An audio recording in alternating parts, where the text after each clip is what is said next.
Patricia Omar Kamsor and Abdifata Sabreya say they love helping people, but they also say Canada has helped them. I'm getting used to it, so it's becoming good. So, honey, I want you to roll towards me. They are continuing care assistants at a new nursing home in rural Nova Scotia, but their journey began a long way from here. How long have you lived here? 14 years. We first met them at this refugee camp in Kenya. They'd been approved to come to Canada as healthcare workers under a new federal program that aims to bridge the gap between qualified displaced people and labor shortages. But they'd already been waiting 2 years.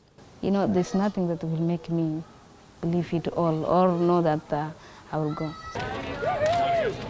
They finally arrived in October as permanent residents. 300 people have now come to Canada this way. Ottawa hopes to resettle 2,000 people over the next few years. It's made it a lot easier for us to transition to a new home, expand our workforce, and have enough staff to run the facility. Do you want orange juice? The newcomers say they are already creating relationships with the residents. And I really love them. Anytime I go home, I do miss them.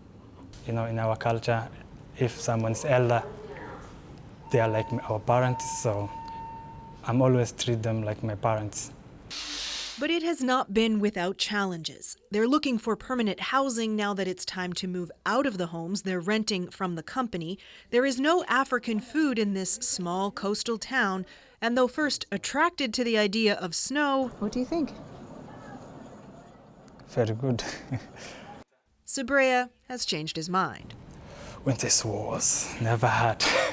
They both plan to become nurses, and they're encouraging other Canadian companies to recruit from refugee camps because they say they've left many skilled friends behind.